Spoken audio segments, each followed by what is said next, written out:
Hello guys, ಇದು ವೆರೈಟಿಯಾಗಿ ಹೆಲ್ದಿಯಾಗಿರುವಂಥ Arabic dish.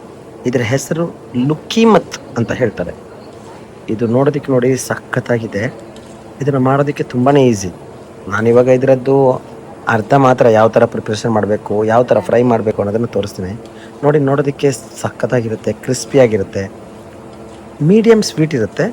But ಇದು ನಿಮಗೆ ಮನೆಯಲ್ಲಿ ಫಂಕ್ಷನ್ ಮಾಡಬೇಕಾದ್ರೆ ಅಥವಾ ಏನಾದರೂ ಒಂದು ಪಾರ್ಟಿ ಮಾಡಬೇಕಂದ್ರೆ ನೀವು ಇದನ್ನು ಮನೆಯಲ್ಲೇ ಮಾಡ್ಬೋದು. ಇವಾಗ ನಾರ್ಮಲ್ ಆಗಿ ಗುಲಾಬ್ ಜಾಮೂನು, ಮೈಸೂರು ಪಾಕು ಈ ಥರದ್ದೆಲ್ಲ ಬಿಟ್ಟು ಮನೆಯಲ್ಲೇ ನಿಮಗೆ ಒಂದು ಡೆಸರ್ಟು ಡಿಫ್ರೆಂಟ್ ಆಗಿರೋದು, ಮತ್ತು ಒಂದು ಸಲ ತಿಂದರೆ ಒಂದು ಪೀಸ್ ತಿಂದವರು 4-5 ಪೀಸ್ ತಿನ್ನಬೇಕು ಅಂತ ಅನ್ಸುತ್ತೆ. ಅಷ್ಟು ಸಕ್ಕ ಟೇಸ್ಟ್ ಆಗಿರುತ್ತೆ. ತುಂಬಾ ಎಮ್ಮಿಯಾಗಿ ಸಾಫ್ಟಾಗಿ ಡಿಫ್ರೆಂಟ್ ಟೇಸ್ಟಲ್ಲಿರುತ್ತೆ. ಇದನ್ನು ನೀವು ಮನೇಲಿ ಟ್ರೈ ಮಾಡ್ಬೋದು. ಟ್ರೈ ಮಾಡಿದಾಗ ನಿಮಗೆ ಸಿಕ್ಕಾಪಟ್ಟೆ ಇಷ್ಟನೂ ಆಗುತ್ತೆ.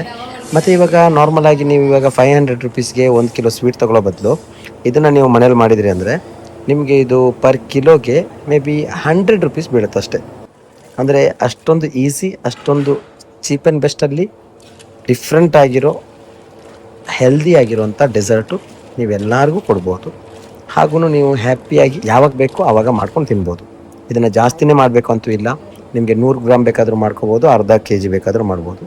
ಇದರದ್ದು ಫುಲ್ ರೆಸಿಪಿಗೋಸ್ಕರ ನನ್ನ ಯೂಟ್ಯೂಬ್ ಚಾನಲಲ್ಲಿ ನೀವು ಕಮೆಂಟ್ ಮಾಡಿ ತಿಳಿಸಿ. ನಿಮಗೆ ಖಂಡಿತವಾಗಿಯೂ ಇದರದ್ದು ಫುಲ್ ರೆಸಿಪಿ ಕೊಡ್ತೀನಿ. ಸಖತ್ತಾಗಿರೋ ಲುಕ್ಕೀಮತ್ಗೋಸ್ಕರ ವೆಯ್ಟ್ ಮಾಡಿ. Thank you.